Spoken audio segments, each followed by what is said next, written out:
नमस्कार, आप देख रहे हैं पुलिस वाला वेब न्यूज और मैं हूं आपके साथ छवि। बुरहानपुर कलेक्टर और जिला मजिस्ट्रेट ने शहरवासियों को सैंपल प्रोटोकॉल के बारे में जानकारी दी है। उन्होंने कहा है कि प्रोटोकॉल के अनुसार सर्वप्रथम सैंपल उन लोगों के लिए लिए जा रहे हैं जिनमें सर्दी खांसी के लक्षण दिख रहे हैं और वे लोग जो कोरोना पॉजिटिव के संपर्क में आए हैं। जिले में कर्फ्यू लगा हुआ है जिसके पालन करने के निर्देश दिए हैं।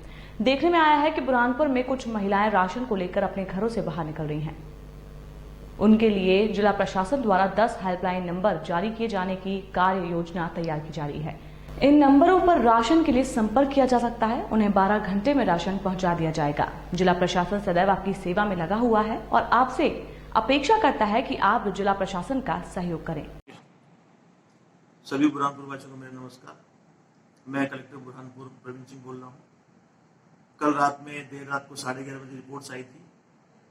उसमें भी कुछ पॉजिटिव कोविड-19 के लोग आए थे। अभी तक जिले में कोरोना से संक्रमित कुल मरीजों की संख्या 61 हो गई है।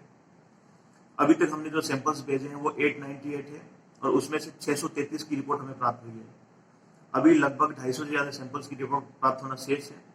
उन रिपोर्ट्स के प्राप्त होने पर और अंदाजा लग पाएगा कि जो कोविड-19 बीमारी है उसने कितने लोगों को संक्रमण फैला है। अभी लोगों में ये देखने को आ रहा है कि बीमारी के भय से कुछ लोगों की ऐसी डिमांड्स आ रही है कि हमारा सैंपल ले लिया जाए। मैं इसमें बताना चाहूंगा कि सैंपल लेने का एक प्रोटोकॉल है कि सबसे पहले सैंपल किसका लिया जाता है। सबसे पहले सैंपल उनका लिया जाता है जिनमें जो सिम्टोमेटिक हो, जिनमें सिम्टम्स आए हो, मतलब सर्दी, खांसी, जुकाम और साथ ही साथ किसी संक्रमित व्यक्ति के साथ में उसकी कॉन्टेक्ट की हिस्ट्री भी हो। ऐसे लोगों का सबसे पहले सैंपल लिया जाता है। तो हमारी सबसे पहली प्राथमिकता इन लोगों के सैंपल लेने की। तो हमारी जो टीमें लगी हुई है, हमारे 8 लोग दिन भर इस काम को कर रहे हैं। पूरी रात हमारी टीम्स लगी हुई है। हमें उन लोगों की मेहनत को भी प्रणाम करना चाहिए कि इतनी गर्मी के अंदर उस पीपीई सूट को पहनकर सैंपल लेना और उनकी पूरी रात भर बैठ के उसकी सैंपलिंग का पूरा प्रोटोकॉल के फॉर्म्स भरना, ऐप में एंट्री करना और पता नहीं रात को 3 बजे वो सैंपल जो हम लोग यहाँ से रवाना करते हैं, सुबह इन 2 जाकर सैंपल सबमिट होते हैं। तो सैंपलिंग का एक प्रोटोकॉल है। पैनिक ना करें, घबराएं नहीं, सबका सैंपल ले लिया जाएगा और सैंपल लेके जो रिपोर्ट्स आएगी वो हम उसको सर्कुलेट करेंगे।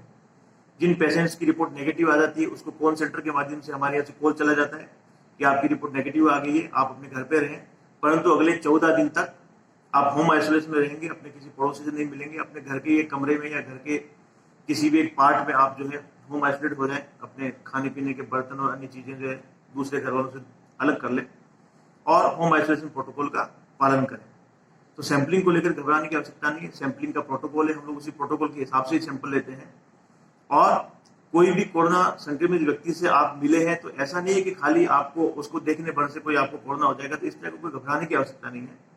यदि किसी कोरोना संक्रमित व्यक्ति के कोई व्यक्ति दूसरा बहुत क्लोज कॉन्टेक्ट में आता है तो ही उसको कोरोना होता है।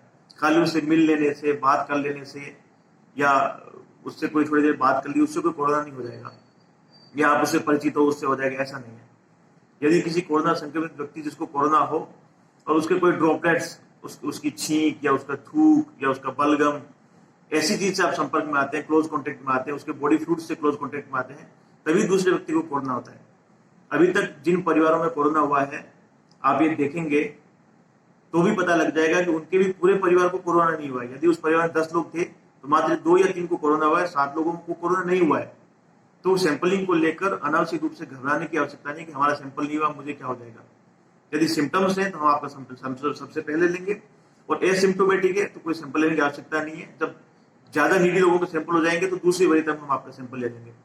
अभी हम लोग पर डे 250 से 300 सैंपल ले रहे हैं और उनको सैंपल के बाद उसका जो प्रोटोकॉल रहता है उसके हिसाब से लैब में भेजते, थोड़ा समय लगता है, तो घबराया नहीं, सबका सैंपल लिया जाएगा।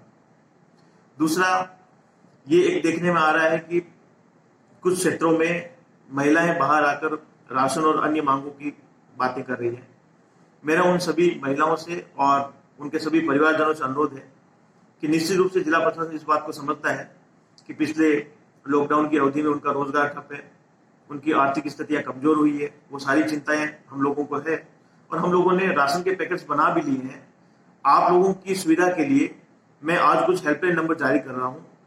वो 10 मोबाइल नंबर रहेंगे। उस 10 मोबाइल नंबर पे आप लोग फोन करेंगे और फोन करके आप अपनी समस्या बताएंगे तो 12 घंटे के अंदर आपके यहाँ पर राशन की व्यवस्था हम लोग कर देंगे। मेरा आपसे अनुरोध है कि आप घरों से बाहर ना निकले। यदि आप कानून का पालन नहीं करेंगे तो इससे समाज में गलत मैसेज जा रहा है और हम बार बार इस चीज को टॉलरेट भी नहीं करेंगे। आप कानून का पालन करें। आपकी व्यवस्था करने के लिए आपका कलेक्टर है, आपका जिला प्रशासन है, मैं पूरी व्यवस्था करूंगा।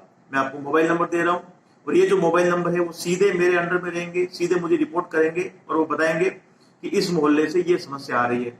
हम सारी समस्याओं का निराकरण करेंगे। मुझे उम्मीद है बुरहानपुर की जनता इस कठिन परिस्थिति में जिला प्रशासन का साथ देगी और स्वयं अपना भी साथ देगी, क्योंकि ये हम जो सारी व्यवस्थाएं कर रहे हैं, ये जो कर्फ्यू लगा रखा है, ये बाकी सारी चीजें कर रखी है, ये सिर्फ और सिर्फ बुरहानपुर के लोगों के लिए, बुरहानपुर की जनता के लिए है। इसमें आप लोगों को सहयोग करना पड़ेगा, क्योंकि बुरहानपुर हमारा है, हमें इसको बचाना है किसी भी कीमत पर। मेरा सभी से अनुरोध है कि मैं जो हेल्पलाइन नंबर जारी कर रहा हूँ उस पर आप लोग फोन करेंगे तो आपको मदद पहुंचेगी। आप धैर्य रखें और प्रशासन का सहयोग करें। धन्यवाद।